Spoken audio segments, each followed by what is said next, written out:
What does it mean to live unlimited? For some, it's learning to navigate a world not built for you.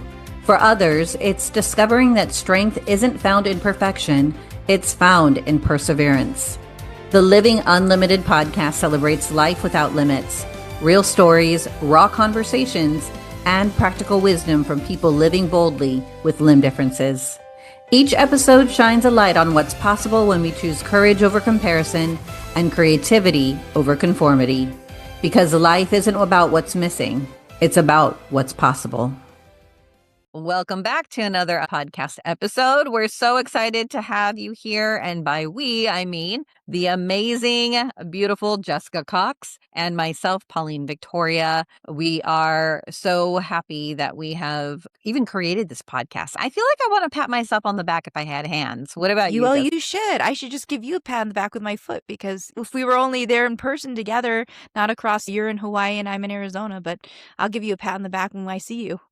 Because I'm proud of you. This is great. It's been awesome. Yeah, I'm so happy that we've been able to bring you along on our journey. And we're talking about a variety of topics that affect us as women with limb differences. This is not just for women. So, you men out there with limb differences, let us know if anything that you experience that we're talking about is different from your perspective. I would be curious. But maybe in future episodes, we have some gentlemen come on here and share their experiences as well. But we are so excited to dive into another topic that we've dealt with as people with limb differences, and you probably dealt with it too. And that is the different reactions you get from people. What? Oh, my gosh.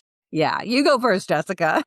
For the longest time, it occurred to me I could have just do a whole comedy show on the reactions of people, because it's just entertaining from our perspective. Because again, we are the experiencer and this is our normal, but it's almost like the other people around us and their reaction is somewhat at times entertaining, at times offensive, at times almost, I can't believe that just happened.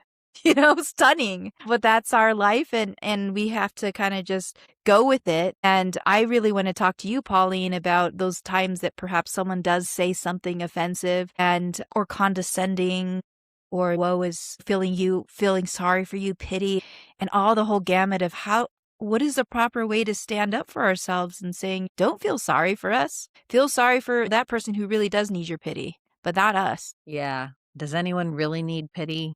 What does that serve anyway?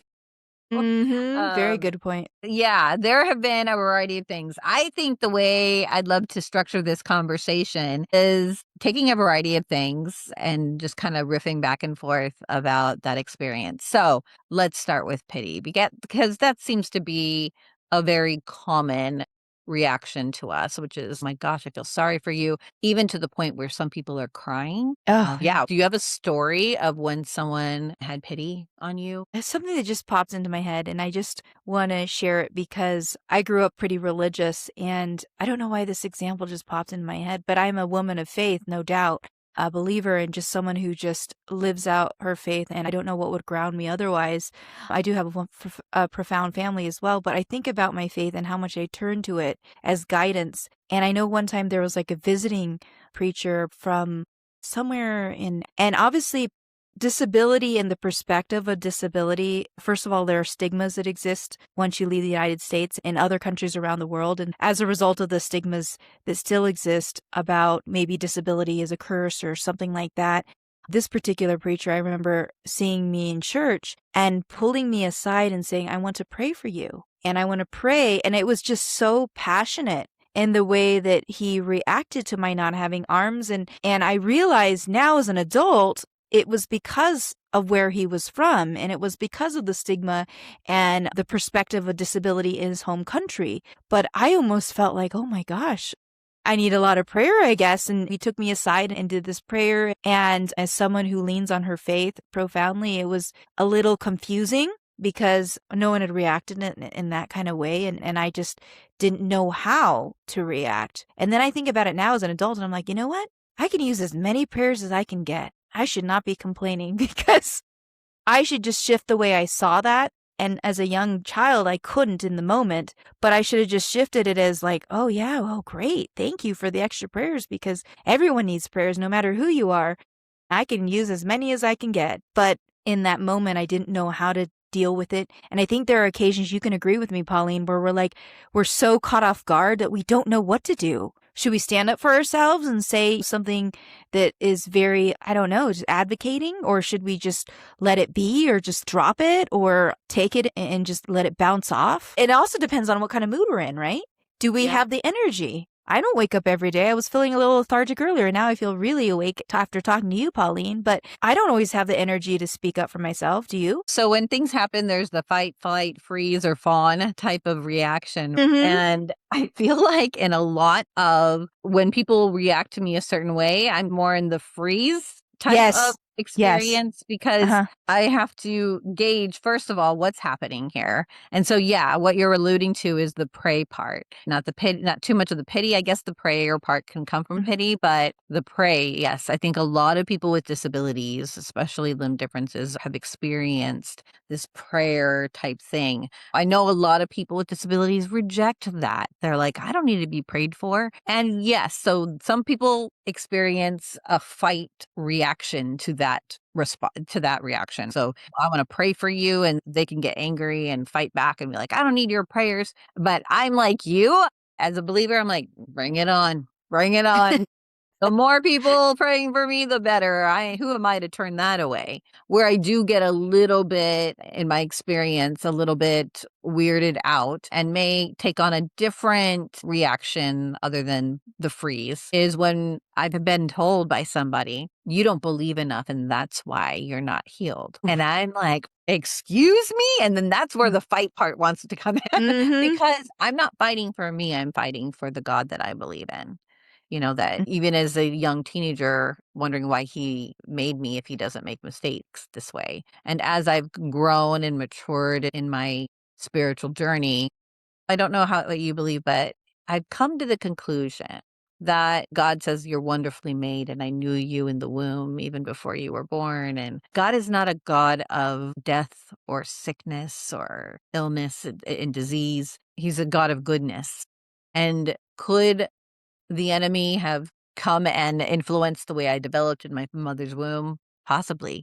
But what I also believe that is what was meant for evil could be meant for good, right? And it's our faith that allows us to take what may have been done for evil to turn it into something good. And only for me, it's only because of God I'm able to find that strength and be able to respond in a way to people who want to pray for my healing, that to be able to respond in a gracious way. And I remember watching Soul Surfer based on Bethany Hamilton's story. Do you know?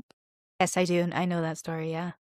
There's a line in the story. I don't know if she said this for real or if this was just the writers that scripted it in there in the movie. Soul Surfer is a great movie if you haven't seen it. And her mom said, don't you wish you had both your arms? And Bethany responds, I can hold more hearts with one arm than I ever could with two.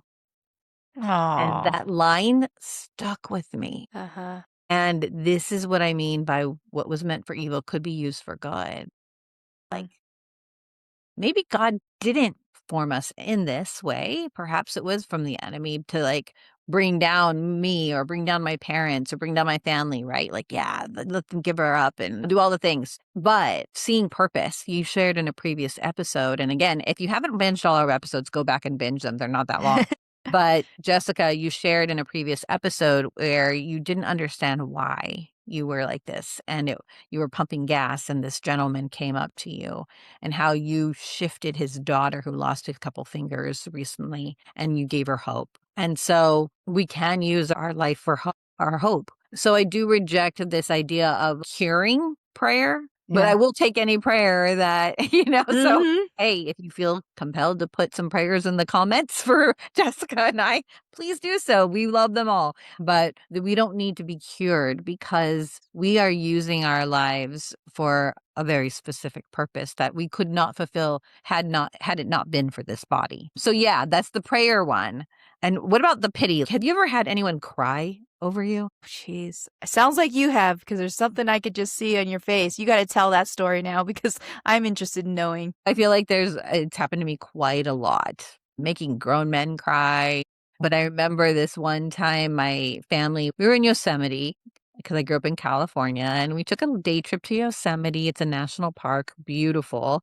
And we were sitting and having lunch, and this bus of Japanese tourists came by, and this older lady comes and she starts bawling and speaking in her own language and like, "Ah," and she's looking up to the sky. So maybe it's like this pity and prayer combo. Mm-hmm. And I was eating my carrot and I had it on my shoulder and this is my freeze reaction.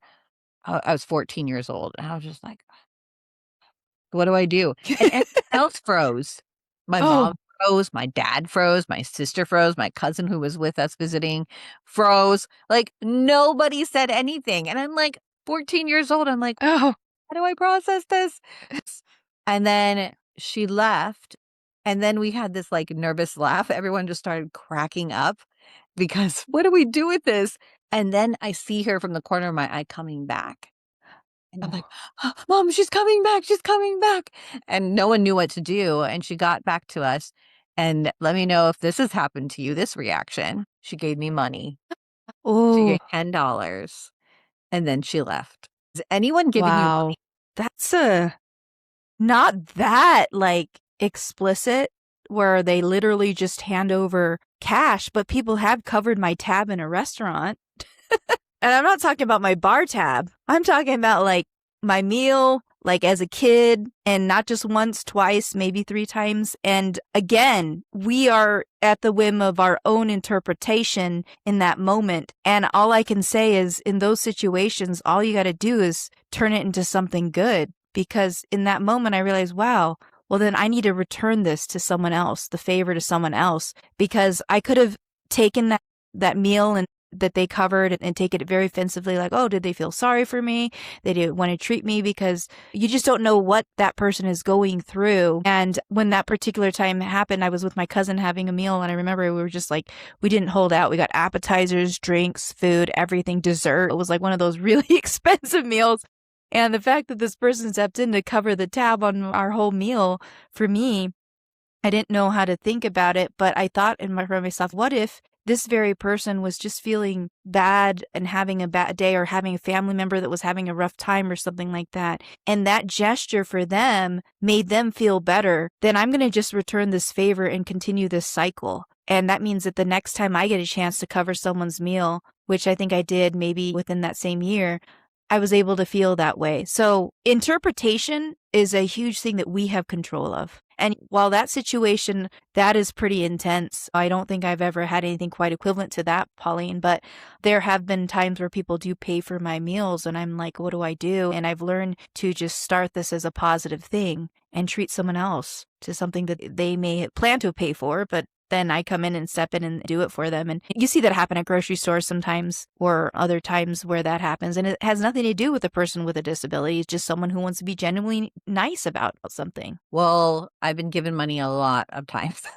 Man, really? Oh, I remember sitting in church one time and I feel like something on my hip, like someone touched me and I looked down and there's like a 20 there or something. It's an interesting thing. So I am curious. I would love to have asked, like, why do you feel like you need to give me money? Maybe that's just their way. And this is important for those of you who are watching and listening. However people react to you has nothing to do with you. It has mm-hmm. everything to do with where they're at in their life. And so perhaps giving someone money that they feel bad for is their way of dealing with and processing their sympathies. Or maybe you remind them of somebody, or like you said, Jessica, maybe they felt shifted by you and they just, as a thank Mm-hmm. you, wanted to like give you something in return. And so, again, prayers, money, bring them on. No kidding. What did you do with that 20 though, that someone put right next Oh, to I your don't hip? remember. I was Did you really just young. pocket it? I was Okay. really young. I was like probably 10 or something. When I was young, maybe 2 or 3, someone from our church gave my parents thousands of dollars My on my God. and my mom put up a gate in our front yard to protect us. So, Oh, wow. for Really? her, she's like, "Oh, this will help protect my daughter. She can go outside and play, but not be within a protective area, I guess. I don't know." But yeah, it's a lot of different things. Okay. So the last reaction that I think I've gotten, and maybe if there's anything else that you can think of, is the inspiration one. A big one. Curious what your reaction is to "you're so inspiring," or I've had people say, "You have changed my life."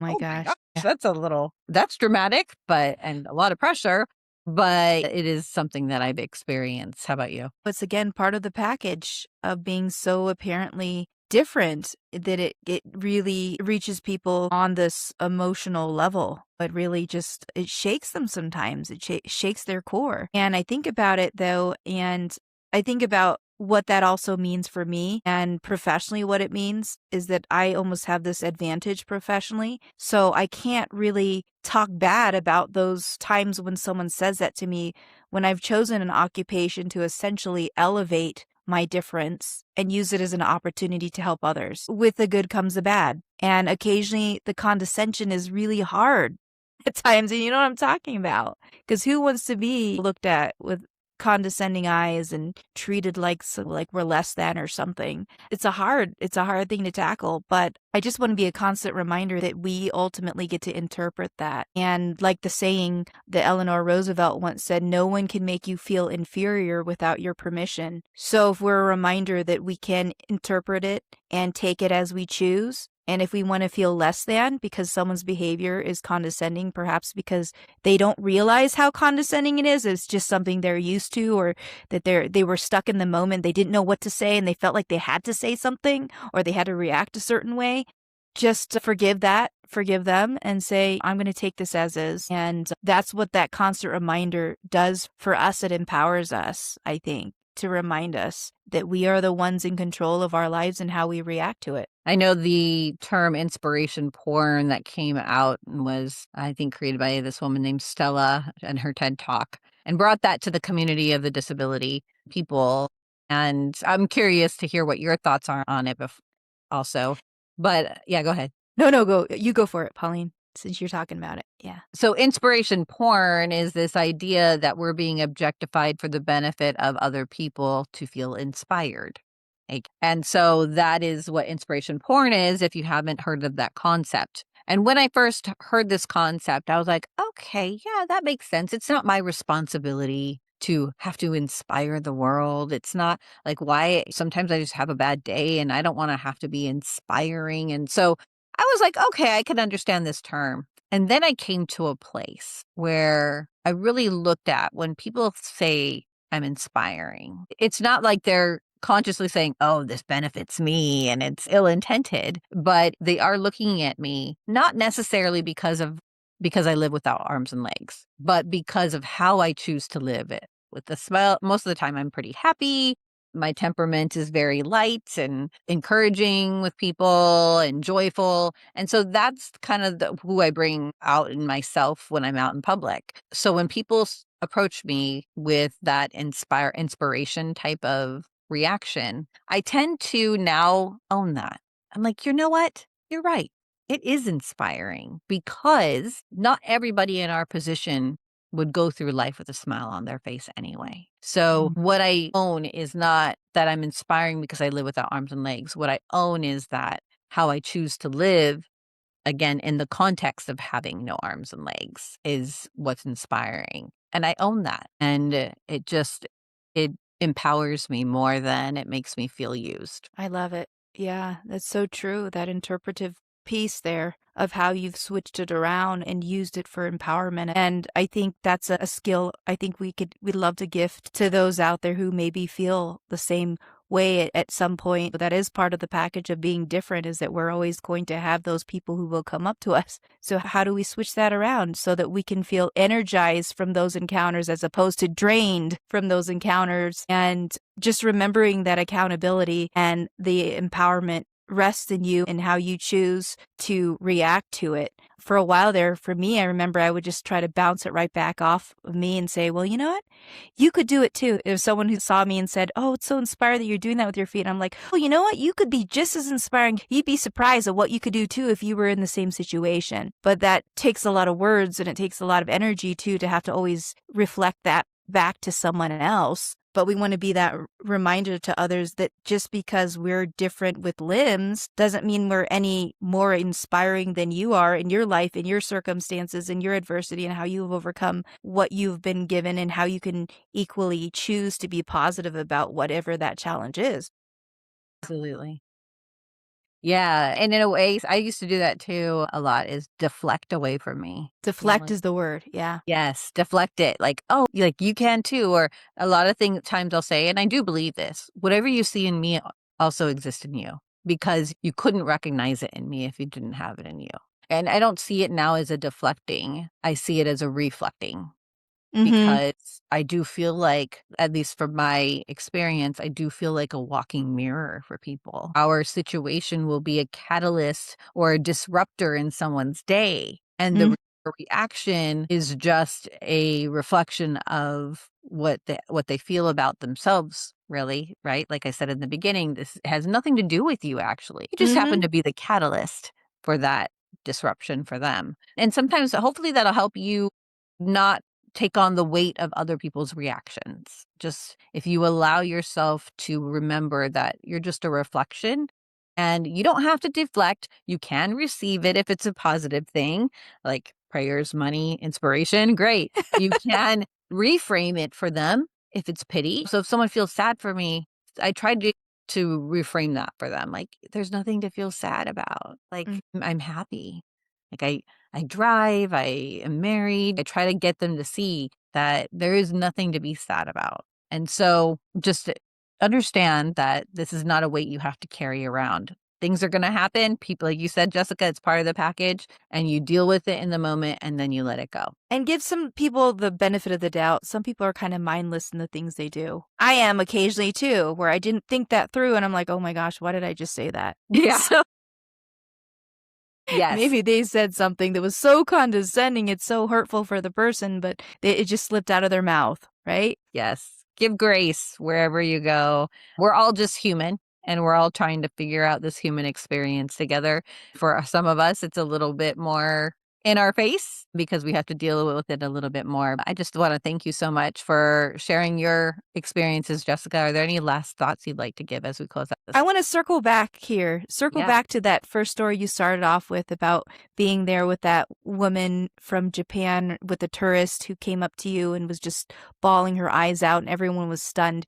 If you could go back to that younger self, what would you have done differently, you think? Such a good question. I don't know if I'd do anything differently. I think just being there and receiving it and allowing her to process it was a gift for her. If I got angry or I shooed her away, I don't know how it would have affected her. I could look back on that 14-year-old Pauline and be like, you did good. It takes strength to refrain from reacting to someone else's reaction. And so at 14, I think I handled it pretty good. I love it. Yeah. Let us know in the comments what reactions you've gotten. Share your stories. We love to hear them. What are some outrageous moments that people have that you've shared with other people because of the disruption you've caused in their life? And it doesn't have to be a heavy thing. We can all move through this experience in the way we move through it. And every story is important. Thank you so much for tuning in. Don't forget to subscribe and to tune in for the next episode and share this with people that you feel like this would help. We want to build up this community, and hopefully this is the beginning of a growing thing. I don't even know what to call it. I have no idea what this is going to turn into, but it's We going to never be great. know. Yeah? Yes. All right. Have a great day, everyone. Bye.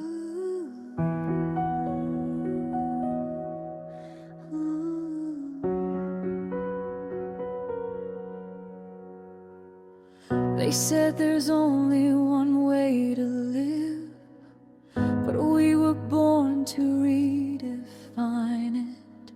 We found light in the hardest places, turned the struggle into guidance. Every scar, every stair, every door once closed became the wind beneath our hopes.